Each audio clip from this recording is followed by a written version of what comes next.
gentlemen, shall we all rise?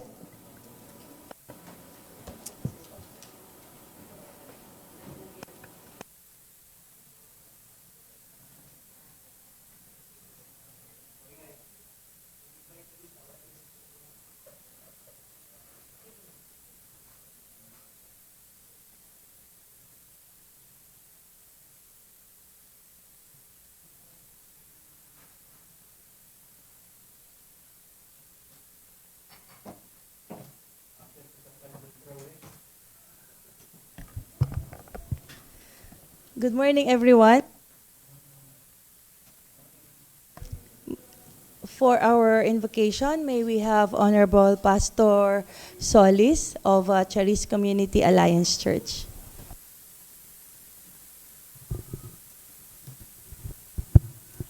Tayo po'y manalangin. Amang makapangyarihan, aming pinagdarasal, nagabayan mo po ang aming pagpupulong ngayong araw na ito.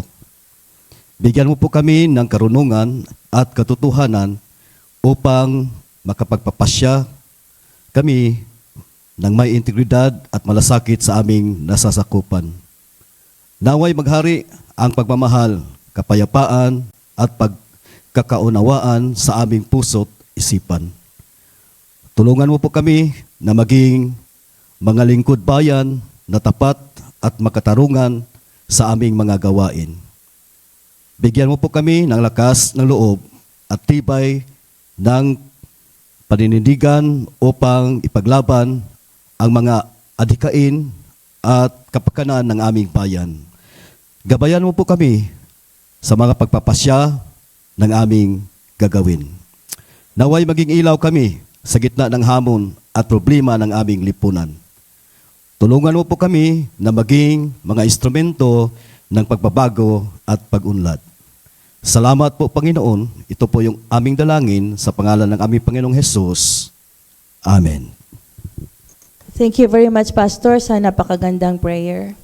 Please remain standing for our pambansang awit to be followed by recitation of panunumpa ng katapatan sa watawat by Honorable Baitus and the recitation of the Consular's Creed by Honorable Orbisido.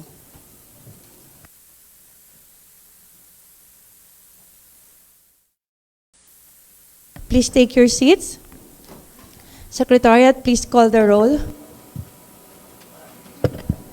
Absent in this morning session is Councilor Lumayag, Councilor Octavio, Councilor Dave Amor, Councilor Falcon, Councilor Buntuyan, who is on special leave, and also Councilor Ante, who is on official business. Attending the complaints filed by members of the Blaan ICC or IPs of this municipality against IPS head Fulong Dani Sumali, and the validation of the complaint is scheduled at November 18, 2025, that's today, 10 a.m. at venue Kasfala Hall, Barangay Landan, Polomolok, South Cotabato. So, Councilor, it's the regional IP office who is hosting or conducting this validation of complaints by the presiding. So, Councilor Ante is on official business in Barangay Landan. And the absence of this one, 4 members, Madam Presiding, we could not have a quorum, but they conveyed the information that these councilors absent today will be arriving late or will be coming late due to some important matters to attend to. And pursuant to our internal rules of procedures, Section 32, in the absence of a quorum, the presiding officer may declare a recess of not more than 30 minutes and wait for other members to come, or a majority of the members present may adjourn from hour to hour or day to day and may compel the immediate attendance of any member absent. We will take a 30-minute recess then to wait for other councilors for us to have a quorum. Session resumed. However, the body suggests that instead we will resume on Wednesday, that's 19 November, tomorrow, at exactly 9 o'clock. So recess until tomorrow. Thank you.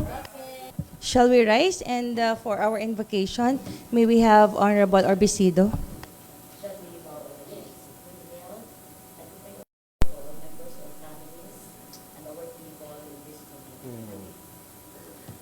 Thank you, Honorable Orbicido. Good morning, everyone. Session resumed. Secretariat, please call the roll. Absent during the resumption is Councilor Ante. And also Councilor Costas, who is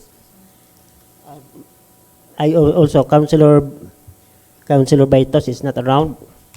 So Councilor absent are Councilor Baitos, Councilor Ante, and Councilor Costas, who is currently attending the evaluation. You are hereby directed to prepare all the documents and physical requirements necessary for the assessment and validation on November 19 in Barangay Sulit. And this is the assessment team, Lupunta Pamayata Incentive Award, Sangguniang Kabataan Governance Exemplars for Meaningful Service, Seal of Good Local Governance for Barangay, and then on-site validation of Kalinisan Program, Barko, Road Clearing Operations, Hapag, Halina Magtanim ng Prutas at Gulay at Barkada, Barangay Kalinisan Day.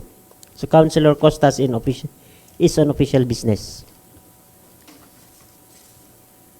Since we got the majority of the members, then we are into proceeding the order of business. For the reading and consideration of our previous minutes, we have the minutes of the 18th regular session held at the SB Session Hall on November 11, 2025. Any corrections to the minutes last session? If none, the same is approved. Next. And for the privilege hour under question hour, this morning we will be awarding the resolution of commendation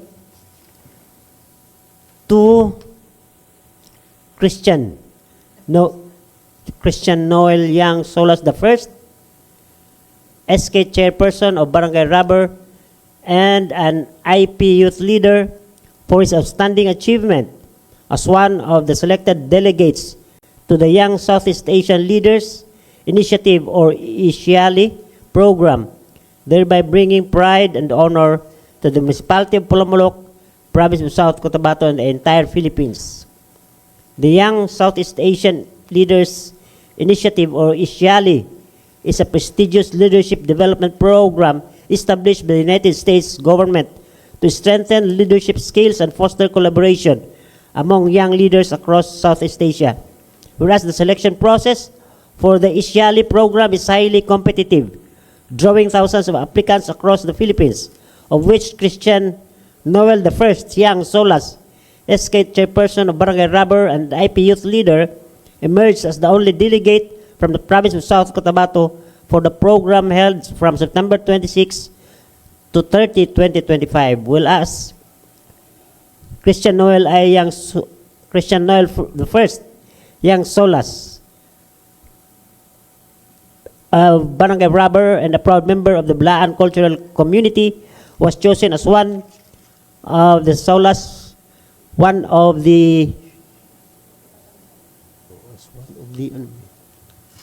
ISIALI fellows representing the Philippines in the International Leadership Exchange Program. Wherefore, premises considered, upon motion of SB member Angelique David Costas, duly seconded by all the SB members present, resolved that it is hereby resolved by the Sangguniang Bayan of Polomolok to congratulate and commend Christian Noel Yang Solas I, SK Chairperson of Barangay Rubber, and an IP Youth Leader for his outstanding representation of the youth of the Philippines in the Young Southeast Asian Leaders Initiative or ISIALI, and for bringing pride and honor to the municipality of Polomolok, the province of South Cotabato, and the entire nation. And this is adopted on November 11, 2025, certified correct to the foregoing resolution, signed yours truly, the Sangguniang Bayan Secretary, and approved, attested to be duly approved, Honorable Jingle Bensuelo Carlos, Vice Mayor and the Presiding Officer. Mr. Solas, thank you.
Let's proceed.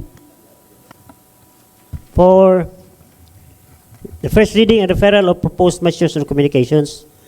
Number 1A, a letter from the Municipal Mayor dated November 12, 2025, addressed to the Honorable Members of the Sangguniang Bayan through Honorable Flores Bansuelo Carlos, Municipal Vice Mayor, Presiding Officer. Subject, request for amendment of Resolution Number 243, Series of 2025. Dear ladies and gentlemen, greetings. This is to respectfully submit for reconsideration of the Honorable Body the attached draft of corrective resolution entitled A Resolution Amending Resolution Number 243, Series of 2025, to remove the conjunctive phrase and, close and open quotation, and or, in the identification of authorized signatories, and to substitute it with semicolons, thereby ensuring consistency, clarity, and conformity with the previous legislative issuances. The proposed resolutions seeks to correct and clarify the wording of Resolution Number 243, Series of 2025, specifically by removing the phrase, close open quotation, and or, in the designation of authorized signatories, and replacing it with semicolons, following the clearer and more uniform format adopted in Resolution Number 107, Series of 2022. During the submission of the said resolution to the Development Bank of the Philippines, the bank declined to accept the document due to the use of the phrase and or, which was deemed ambiguous in defining the required signatory combination for fund disbursements.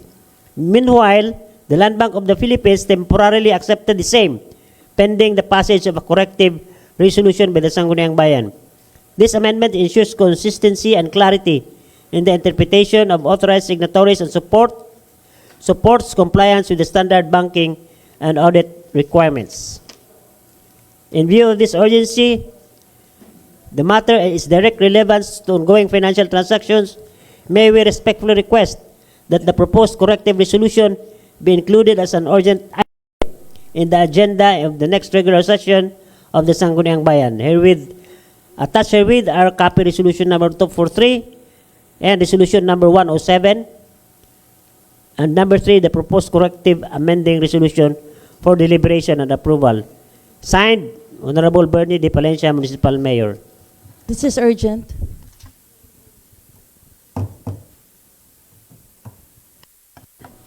Before proceeding, Mr. Presiding, for the record, time of arrival of Councilor Baitos is 9:09. Oh, Madam Presiding, sorry. Madam Presiding, sorry. The time of arrival of Councilor Baitos is 9 minutes after 9 o'clock. That's Madam Presiding.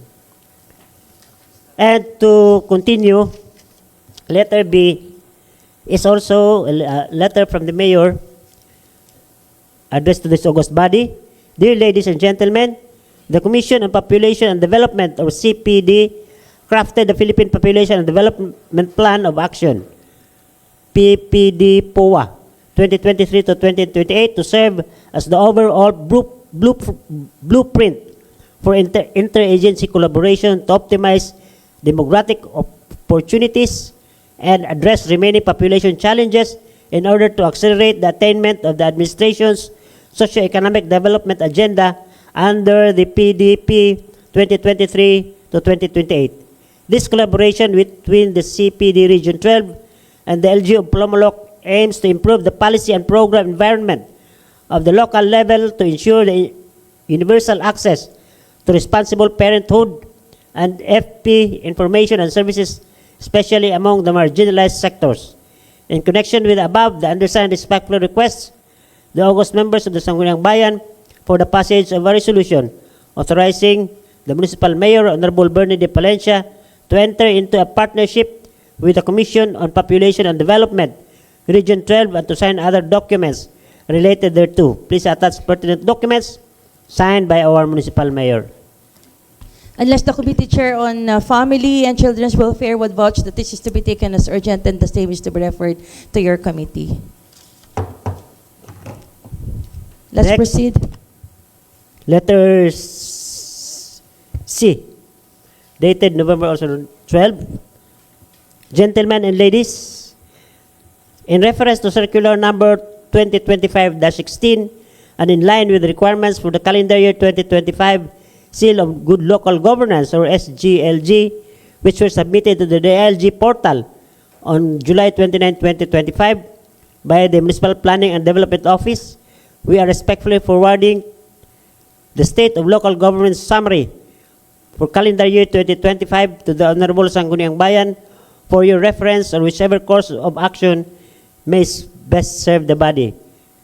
In public service, signed by our Municipal Mayor. Since all of us were there in the crafting of this PRS, then the same is to be adopted later. So this is urgent, unless there's an objection from the Committee on Rules, Chair. Next. And letter D is addressed to this august body. Gentlemen and ladies, in line with the directive of the Regional Development Council, or RDC 12, we are respectfully forwarding herewith a copy of the RDC 12 Resolution number 170, Series of 2025, entitled Enjoining the Local Government Units in Region 12 Implementing Speed Limit, Overspeeding Ordinance in their areas of jurisdiction to utilize speed guns with receipt printing for the information and appropriate action of the Honorable Sangguniang Bayan. Please take such course of action as may best serve the body. Signed by our Municipal Mayor. Committee on Transportation. And number 2 is a resolution adopting the Legislative Department Capability Development Plan for 2025 to 2028. This is urgent. And number 3 is calendar year 2025 SK Supplemental Budget number 1 of Palcan and Poblacion. Committees on Youth and Finance. And lastly is SP Sangguniang Panlalawigan Resolution number 2025-578 Series of 2025, entitled Resolution Approving Appropriation Ordinance number 2 Series of 2025 of the Municipality of Polomolok, South Cotabato, thereby declaring operative in its entirety Fiscal Year 2025 General Fund and Economic Enterprises Supplemental Budget number 2 of the municipality. For info.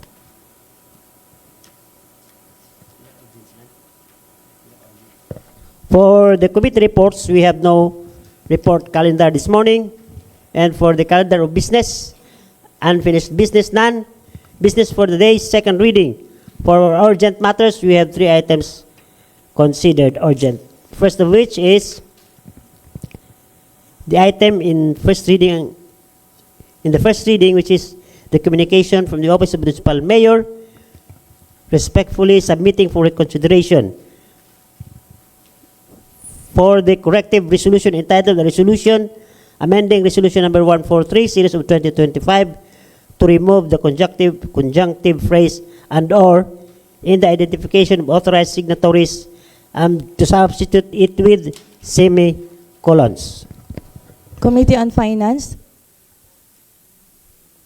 Motion, since this is only a correction. So, with this, with the request of the DBP, I move to pass a resolution amending resolution number 243, series of 2025 to remove the conjunctive phrase and or in the identification of authorized signature and to substitute it with semicolon to ensure ensuring its consistency, clarity, and conformity with the previous legislative issuance. There's a motion and duly seconded. Unless there's an objection, the same is approved. Next. The next urgent is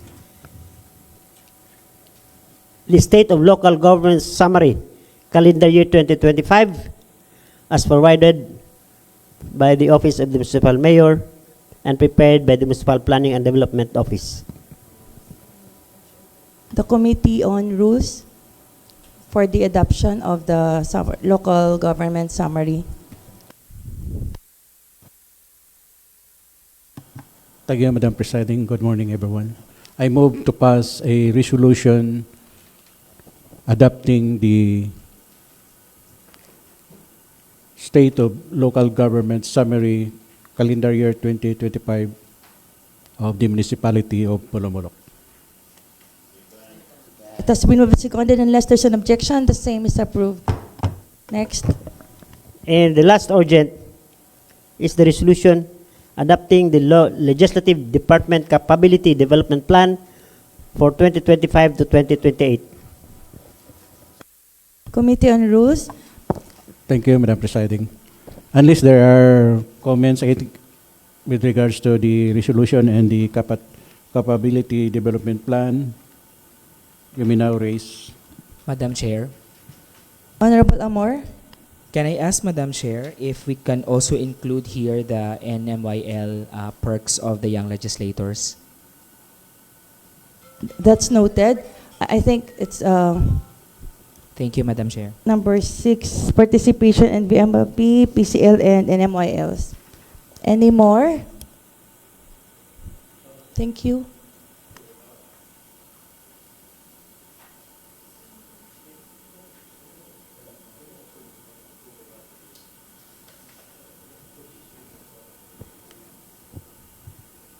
Honorable Salada. Any more comments? If none, I move to pass a resolution adopting the Legislative Department Capability Development Plan, CDP, for calendar years 2025 to 2028. It has been moved and seconded. The same is approved. For the scheduled second reading, we have none. Third and final reading, none. Unassigned business, none. Let's go now to the announcement. Walang meetings this Tomorrow. Honorable Salada, then Honorable Orbisido. Honorable Orbisido. Committee on Women, Family, and Children. Can we have it tomorrow at 9 o'clock? Thank you. And also, members of the Committee on Education. Education and Women, tomorrow 9 a.m. Honorable Salada. Committee meeting tomorrow, Committee on Health, Committee on Roles, after the family. So, no more announcements. Session adjourned at 9:20. Please rise for our closing prayer by Salada.